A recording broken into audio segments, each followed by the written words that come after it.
Hey everyone, today I want to visit with you about social media. This is the outlet that so many of us use to build our business and to meet new people. There are multiple avenues that you can choose from. We have Facebook, which is what majority of us use. There's Instagram, there's Twitter, you can do a website, you can do a blog. There's all kinds of fancy ways you can get going.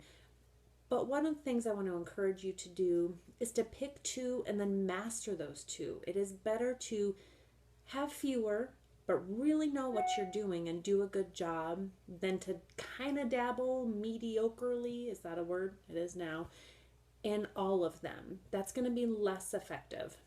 And in the beginning, I don't want you guys to get overwhelmed with all the fancy schmancy stuff and feel like you have to have a website and a blog, and keep it basic and keep it simple, but keep it real. So personally for me, Facebook is my big one. I use Instagram as well, but I will say that I've been using it for a year and I'm not really getting anywhere with it, but I know it's because I'm not using it to its potential. So I'm actually working on a website and a blog right now. I love to share my story. I love to write. And a blog is going to give me a new avenue and a new way to connect with people and meet new people that really aren't so much into social media, but maybe prefer blogging. So get creative. Don't be afraid to explore. Just remember to become an expert, learn all that you need to know, and to give it time. Trust the process. Don't try it for a week and say this isn't working, no one's liking my post, and quit and move on to something else. This business is about time. It's time and commitment and dedication and consistency. Huge parts for us. One of the things, a big thing, is that you don't be a salesman. We're not salespeople. We are here to share our story and to share our personal journey and to allow that to inspire other people. It's that is going to draw them to us and help build that relationship of trust where they're going to say, you know what, she can do it or he can do it, so can I. And they're going to reach out to you and say, I want to learn more. I'm ready. So the way I look at it is I kind of feel like I show people a mini reality series of my life, of all the shenanigans and the hoopla. Yesterday, Jen talked about branding you. What was on your list? Who are you? What defines you? What makes you you? For me, I'm a mom and I'm a wife and I'm a business owner of multiple businesses. I'm a soccer mom. All of my kids play traveling sports, so my evenings are spent in the car carting three kids to and from different practices at different places at different times. Um, I love coffee. I love Jesus. I love to volunteer and give my time and my resources. Those are the things that make me me. I'm addicted to workout gear. I don't have enough room for it. I love to work out. I love to eat healthy, but you know what? I also love sweets. That's one of the things that makes me who I am, and it's one of the challenges for me that I face, but it is who I am. So I took the top 3 for me, and that is faith, that is family, and that is fitness. And those are what all of my posts are generally geared around.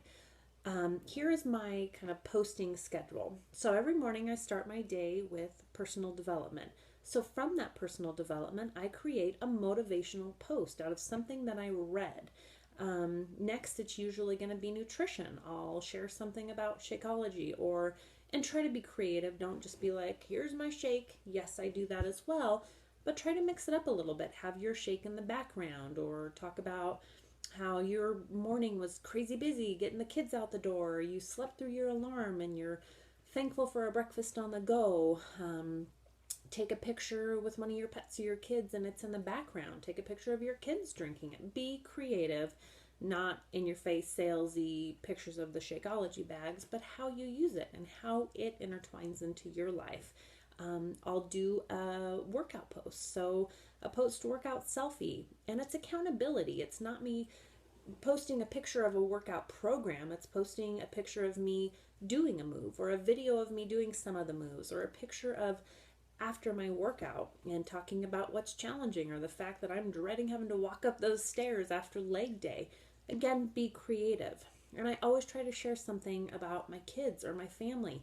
It's shenanigans. Some days it's good. Some mornings run smoothly. Some mornings are a disaster. Some afternoons are great. Some are crazy. Or maybe it's my kids helping me cook or it's me in the car on the go. Make funny jokes about it, make light of it. But share the good and the bad as long as the bad has a positive spin on it. You don't want people to feel like you're perfect and your life is all rainbows and unicorns and glitter, because it's not, and people aren't going to relate to that. So share bits and pieces of all of it. I recently lost my mom, and I'm sharing bits and pieces of that journey. It's a hard one. It's one that I never imagined I was going to have to face in the way that I am, and facing the things that I am, but it's part of my reality. And so I share that, and I share the heartbreak, but I also share the good that comes out of it, or my faith in God, knowing that He's going to get me through this, that He has been faithful, He is faithful, and He'll continue to be faithful. So share all of those things. Ask questions and advice. People love that. So if you're looking at getting a new pair of shoes, post a picture. Hey, what do you think of this color, or this color? Ask advice. What's your favorite brand of shoe? Workout clothes. What are you having for dinner? Ask for recipes. Just get creative. Whatever it is that is about you, make engaging posts about those. People love to give advice. They love to answer questions. They love polls. And it's those posts, you guys, where I get the most traction. It's not so much my workout pics. It's the ones about my family and my crazy busy life, where I'm asking questions about other stuff. Those are the ones that get the most traction because people are relating to that. But the good thing is that they're seeing the other posts and they're getting to know you, all sides of you. So it's got to be a combination of all of them. So really do 3 to 5 quality posts every day. And I want to do a little side note when I say quality. If you're having a funk day, like when I had to travel and my mom was in the hospital before she passed, guys, I just knew I didn't have it in me to come up with these posts. If I did, it was going to be fake, and I don't want to be fake. I want to be real. And so if you can only come up with 1 or 2 good posts because you have something going on that just leaves you with a heavy heart, then do that and make those quality posts. It's about quality, not quantity. The quantity comes in the fact that you're going to gain Facebook, Instagram, Twitter, all of those things, infinity. And what that means is that your posts are going to appear in more people's news feeds. Now that happens over time. That happens as you build your network. As your number of friends and your number of followers grows. The more interaction you have on a post, Facebook recognizes that interaction and they say, okay, hey, people like to see this, so I'm going to put it out there more. But that comes with time. So in the beginning, if you get no likes or a few likes, don't beat yourself up, you guys, because it happened to all of us. It happened to me. It still happens to me. I did a post a few days ago. I didn't get any likes. Now, it doesn't mean it wasn't a good post. It meant that nobody saw it. It didn't get traction. And because there wasn't 1 like, it didn't propel it to the next person's page. And it was probably because I picked the wrong time of day to do it, which will lead me into my next topic. Timing is everything. You've got to get to know your audience. When are they most active? For me, I'm going after moms. So, it's usually going to be between 7 and 8 for my first post in the morning. Mid-morning before lunchtime is a good time for me. After school, evenings around dinner time, and then around bedtime. Those are good posting times for me. I get good traction from those. And the cool thing is if you get a post that has good traction, you're going to continue to get traction. You're going to continue to get responses on that post for days because someone's going to like it, and then it's going to keep it going and keep it propelling and put it on their friends' news feeds. So just pay attention, and the only way you're going to know that is through trial and error.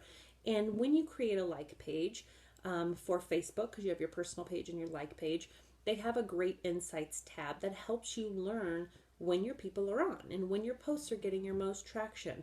So just be willing to learn and to try and to know that it's not failure, you guys. It's called failing forward because we're learning and we're growing and we're trying something new. So on the Facebook part of it, you have your personal page and you have your like page, and you're going to get conflicting information. You have some coaches that say, just do your personal page. You have some coaches that are going to say, just do your like page. You have coaches that say it's illegal to do any business on your personal page. Well, get to know that information yourself and really look into the facts yourself, because if you hold on to what somebody says and you take it as gold, they could be wrong. We're all human. We have great intentions, but it doesn't mean we're always right. So for me, I have both. I have a personal page and I have a like page. You will want to make sure that with whatever social media outlet you use, make your profile public. I know that can be uncomfortable. I struggled a lot with that in the beginning, but that's the only way people are going to see you. That's the only way you're going to meet new people, because as people are hearing of you and they see their friend like a post and they want to check you out. If you have everything set to private, they're not going to be able to see that and get to know you and think, hey, yeah, this is somebody I want to follow, or no, it's not. So remember that there are individual posts that if you have your page set to public, which again you should, and there's a post that you don't want everybody to see, you can make that individual post private or only certain people to see it. That's okay to do. Get creative, again, learn more about it. But I started both pages from the beginning, and it took me a while to build up traction on my like page, and I'm still doing it. I started with 0 followers. I'm up to about 1,700 now. My personal page, I started with less than 200 friends, and now I'm almost to 1,000 friends. But this has taken me a year to do that, and I could have grown it faster, and I didn't. Which has held me back in the business a little bit. I'm making progress, but I'm not where I thought I was going to be a year in. But you guys, that's okay, because as I reflect and I look back, I realize it's due to my choices and my actions. We have full control over that.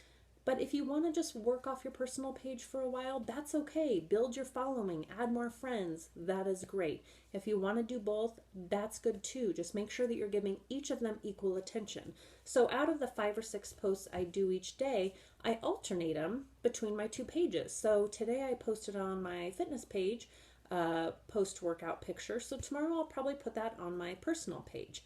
And Shakeology, I switch back and forth as well, because they're different people that are seeing them. Some are the same people, but some are different, and it's a different market. So I try to do a mix of my fitness business and the fitness side of me, as well as the personal side of me. But don't be afraid, guys, if people say, gosh, you're only Beachbody, or that's all I see. You want people to know that you're a coach. This is our lifestyle. This isn't just a job. We're creating a lifestyle. So you want to wear that with a badge. What you don't want people to see is Beachbody images all the time and buy this and try this. That's what you don't want. You want people to want to come to you and purchase a program and join an accountability group, because they're seeing you in action, because they're seeing you achieve results, because they're seeing your challengers achieve results. They're seeing you achieve success in your business, because they're seeing that side of it, of you and of your journey. It's going to encourage them and make them curious. So that's what you want to bring people forward and have them asking questions, are because of your invites and because of your personal story, not because you're a walk-in Beachbody sales board. That's what we want to avoid. You want to make sure that all of your posts are speaking directly to your avatar. I'm not sure if you've heard that term, but basically that's your ideal customer. So go back to yesterday's video and figure out who you are. Who is Mandy? Who is whoever's watching this video? What is it that makes you you? And that's going to be your niche. Speak to your niche. So for me, like I said, I want to target women age 30 to 40, stay-at-home moms, entrepreneurs, which means we're busy. We're go-getters. I can't ever just sit around. I'm always doing something. I love fitness. I'm a fitness fanatic. I'm a workout gear junkie. I love coffee. I'm a Jesus freak. I have a heart to volunteer and to give.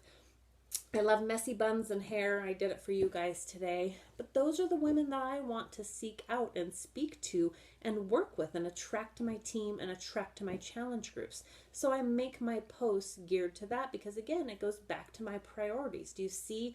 All of this is matching up because you want to build a consistent brand and a consistent theme, which spills over into your social media.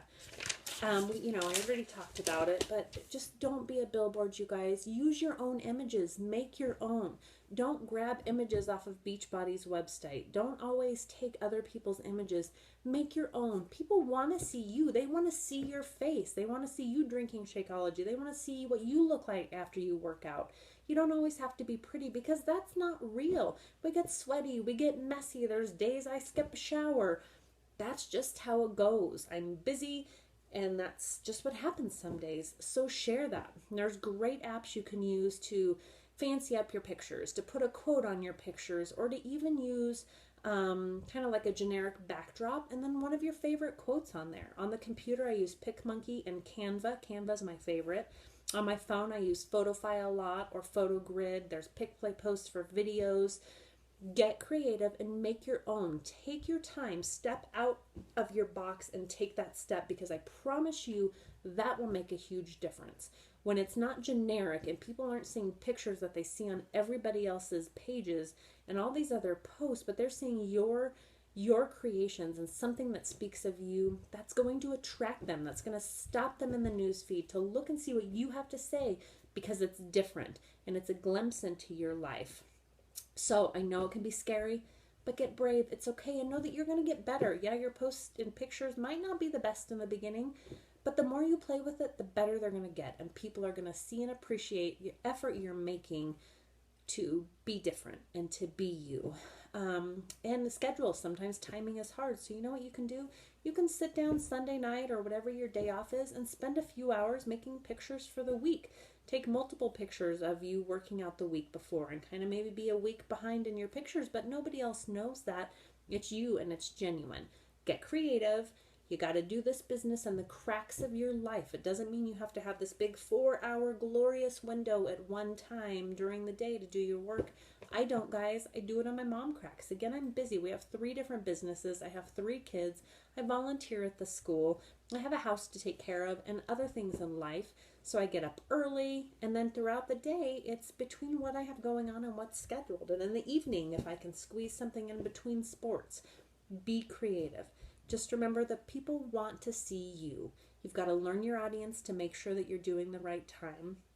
Be creative. Don't be a billboard. Don't be a salesperson. Show them you. Give them something that's going to encourage them. As they're seeing your journey, again, the ups and the downs, it's going to say, you know what, I can do this. This person's real. If they can do it, so can I. If they can find the time, so can I. If they can get those results, so can I. We are here to help people believe in themselves when they don't think that that exists. We are here to believe in them before they believe in themselves. We are here to pay it forward, to help change lives through a healthier lifestyle, through a business opportunity. You see a need, and we're here to meet it, you guys. We're going to brand ourselves. We're going to build our network, all through this beautiful thing called social media. You have the opportunity to meet people all over the United States. You're not limited to your tiny town. It doesn't matter if you live in a small town or a big town. We have the whole United States and Canada and further at our fingertips. We just have to learn to use it. So you guys, be you. Share your story. Be creative. Don't be afraid to ask for help. Don't be afraid to mess up. It's all trial and error, and that's how we learn. Just be you. Be beautiful. Believe in yourself, believe in this opportunity, and go for it, you guys. Have a great day.